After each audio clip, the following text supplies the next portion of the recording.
General Abdulaziz Abdullah Al Ansari, Qatar's security chief, said about the World Cup.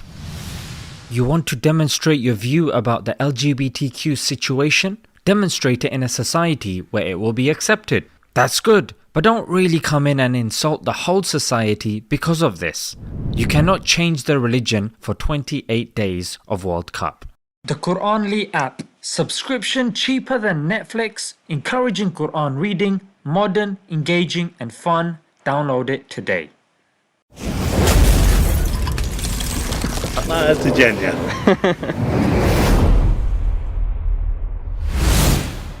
In this video, we'll be talking about topics of an adult nature. It is not suitable for minors. Assalamu alaikum guys, and welcome to another episode of Smile to Jannah. In Islam, there is no such thing as forced conversions, as you guys can see from this verse of the Quran of chapter 2 verse 256. But liberalism, on the other hand, it seems they do not follow this particular school of thought. And for the uninitiated, liberalism is the ideology behind LGBT. Now, what makes me say this? Because if you look at what the LGBT lobby is actually doing. One example, your country's funds will be affected if you have an issue with LGBT. Here you can see another article where they are affecting BBC, Ofcom, governments, and my favorite one, which is foreign aid. Foreign aid will be withheld. If you don't adopt LGBT, mate, your people can starve. That's right. And who's saying this? Some puny little country in the East? No, the USA. This is very interesting because when it comes to dawah, which is propagating Islam, or when it comes to teaching your young kids about Islam, we're told, why are you forcing them, mate? Let them choose. Let them be free. This is oppression. Why do I keep doing this? Okay, then no problem. We let them do whatever they want. Let them be free. What now? Well, they go out and about and they're going to adopt what society is adopting. And what has society adopted here in the West? Liberalism. And then it's full circle again when you see liberal values being forced by Ofsted in schools, by governments, and by lobby groups. So as you can see, there's no such thing as absolute freedom. Either you're enslaved to God, the all-wise, the all-powerful, the all-knower and seer, or you are slave to society. Its values are, whether it's communism, capitalism, liberalism, whatever ism and schism that's man-made and that changes from time to time based upon the sensibilities of, let's be frank, the people who's come up with liberalism. Do you see any people of color there?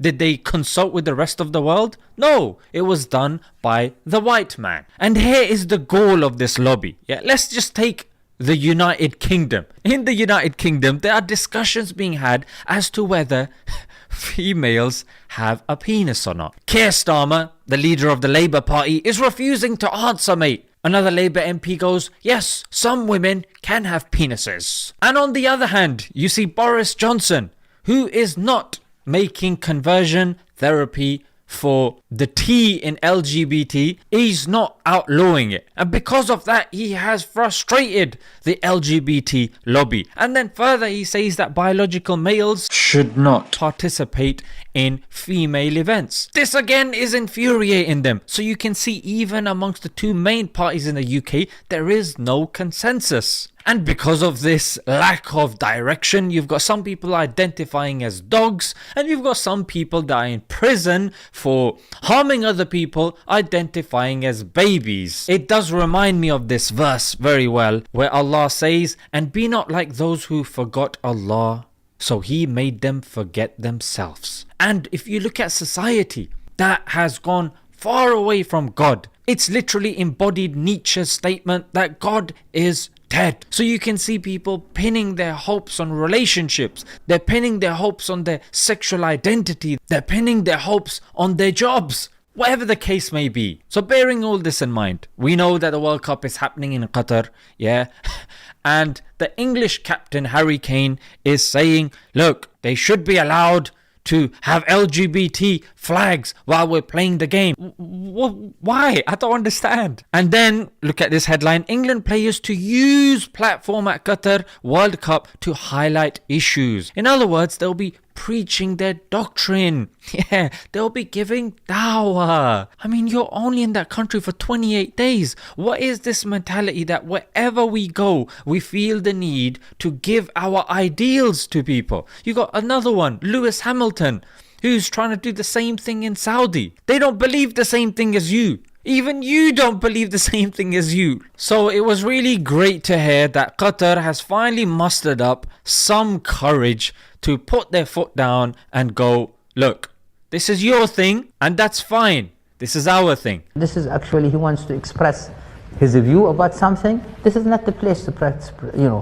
So it's just like the political flags when he comes here. Don't really get us involved in this political flag. If someone's waving an LGBT flag about, they can get injured. They can get hurt. And here's the kicker: we don't want them to get hurt. They believe what they want to believe. They can come, they can travel. However, waving a flag can cause issues. I am really going to really take it to really insult him, but to protect him. Which seems pretty reasonable. So the Muslim countries that are heading towards liberalism, this is something you have to look forward to as well. Yeah? If this is what you really want to go to, then expect this as well. May Allah give us the ability to understand these matters and be able to articulate them and not compromise on our faith. Let's leave it there, guys. Until next time. Assalamu alaikum.